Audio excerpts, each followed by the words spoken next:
good. Isang taong bagyo raw, sabi ni paring Carlo. Pero ganyan lang, alam ulan. Puro ulan lang.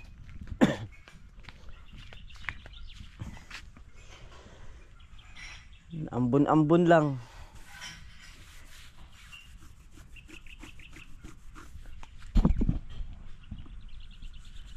Nagangat kaya tanong ano? Ano, yung vulkan mayon malapit na sumabog, yun nasa likod ko. Ay, masakit. Ito, balik ko cultivator ngayon to. Yung mga natira. Oo. Mga natira. Si Antong. Kaya gusto mo sana mag-jogging. Ha? Ay, kaya ko naman cultivator to. Ay, pitas muna ng sitaw, tapos cultivator.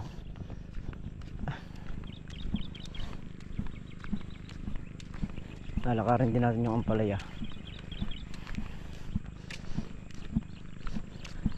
para maiangat yung mga talbos na nasa baba.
Makakarami rin 9, 10.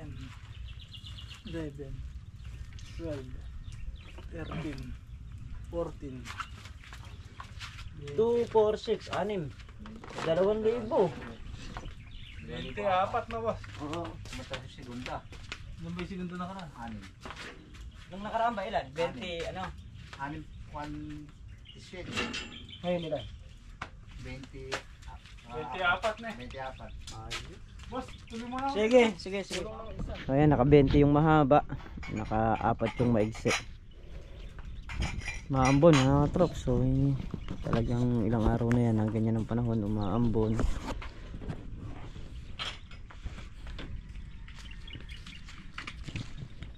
Ayan mga trops, kain po tayo. Mayari na magtinor kaya ngayon pala kami kakain.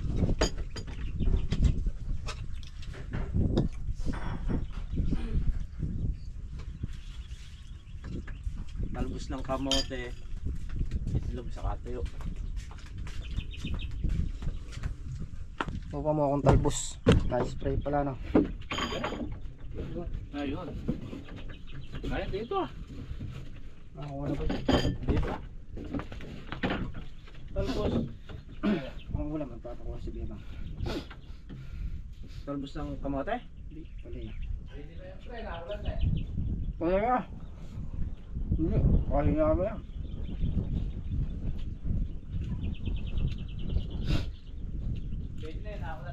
Sa kabila. Yung kapitan. Kaya nga yan.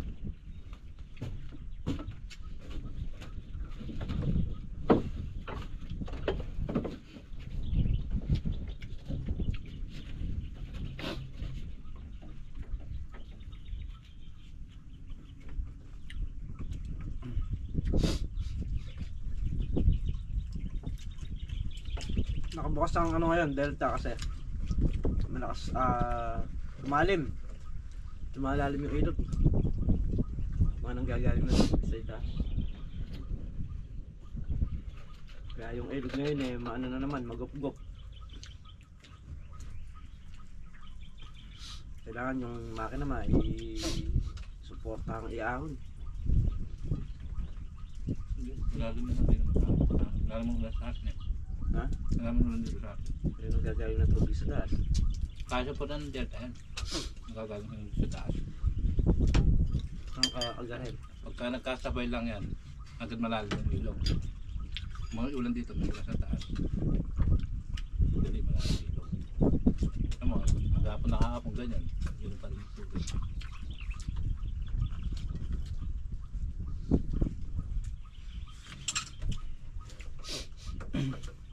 Kahapon, ano eh, magup-gup eh. Ngayon, ang ganyan.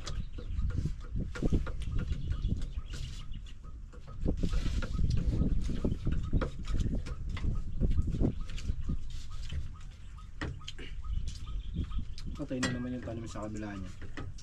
Lumalim. Natatanim lang kahapon, no?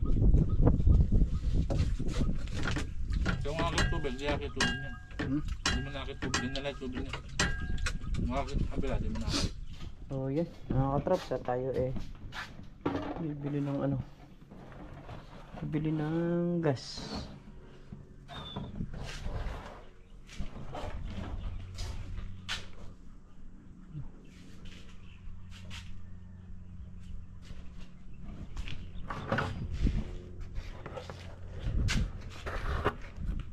Yan si paring Carlo, bali nag-spray na nung ampalaya.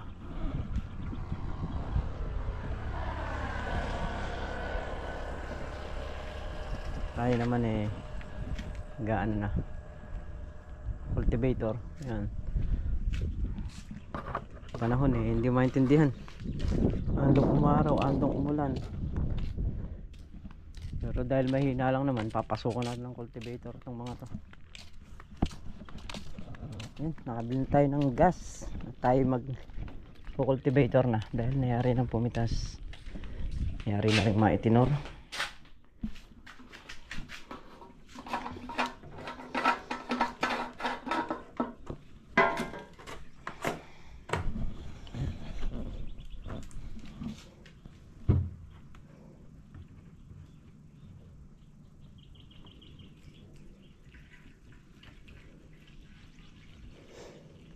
So yung isang puno nito marami ng nako-cultivator.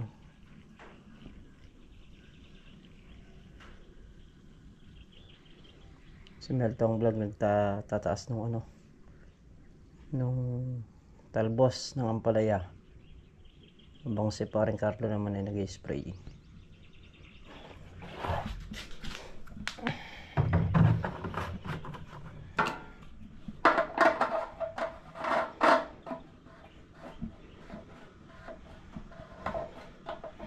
Dira. Si paring Carlo nag-spray. Ayun dito. Nagko-cultivator na tayo. Ang nakaraan kasi puro ito lang yung na-cultivator. O hindi nakasama to kasi nga nagpapatubig pa rito. So ngayon, ayun na. Pwede ng cultivator dahil kuha na rin yung lupa. Ayun. Ito naka-cultivator. Pumipino. Mas naisasalang natin ng maayos yung lupa, na ipapasingaw natin ng maayos. Malaking bagay ito ng cultivator. Ayan, kagaya nyan, madamo na. na yung damong maliliit pa lang, pero pag dinaanan natin yan makukuha nito o magiging pataba rin siya ng lupa.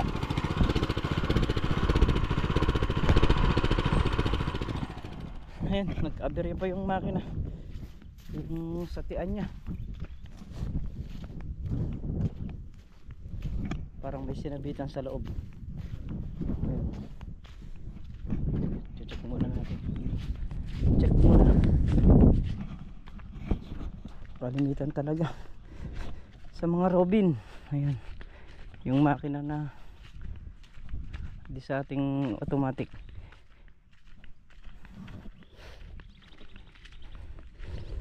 Ang karaniwan ito, sira ang spring, basag ang plastic.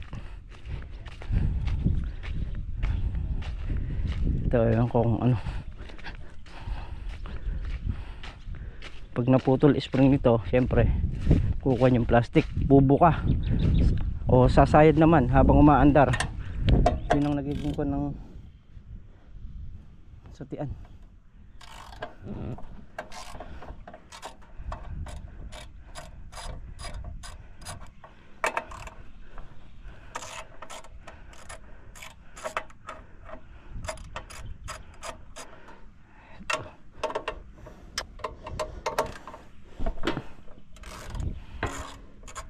Ayun na, nasilip ko na. Spring putol.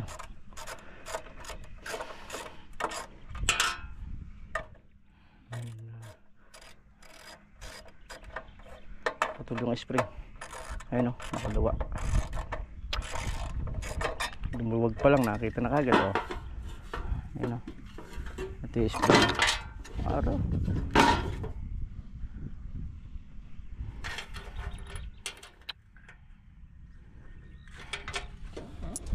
Spring talaga.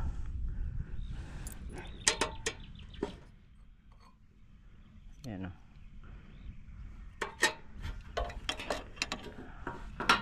Saka isang pares na panganeri.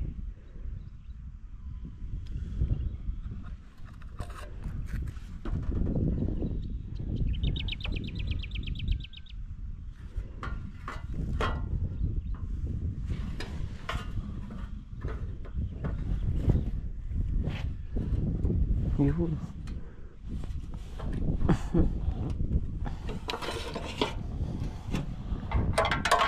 Natanggal.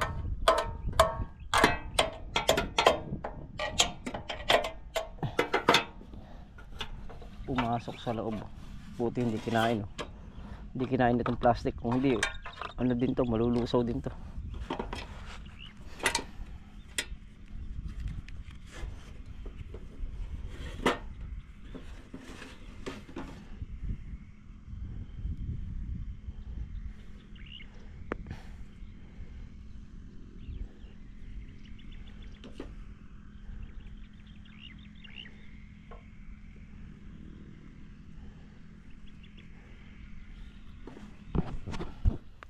Ang palaya.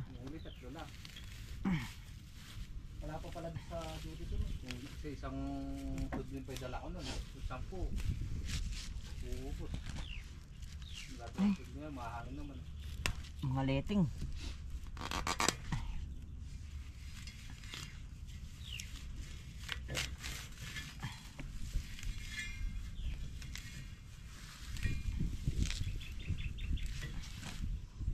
Hindi na natin naibalik yung satian. Putol na yung spring. Sige mo sa Robin. Hindi naman magkasukat yun. Si Robin pati pala sa atin yun ah. Hindi ka magkasukat. Bagay yan, Marian no. Yan, pala yan. Robin.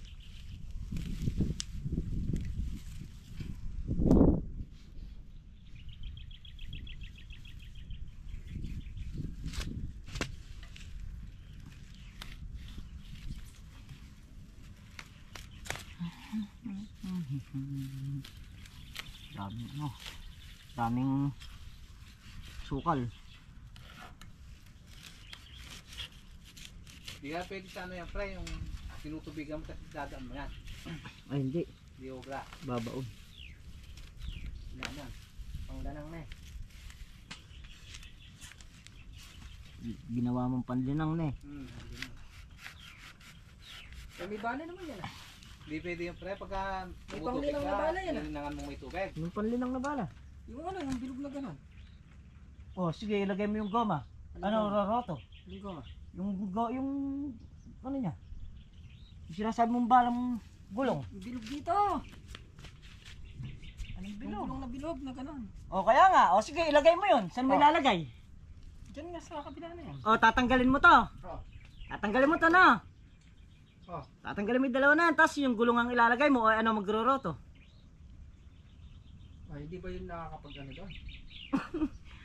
Pan-travel lang yun eh. So yun nga po mga katrops, at andito na tayo sa bahay. So, siyempre, bago natin sara yung video, papasalamat muna ako sa lahat ng mga viewers natin. Ayan, kila Tita Lea, kila Tita Gemma, kila Sir Edu, kila Sir Boyet,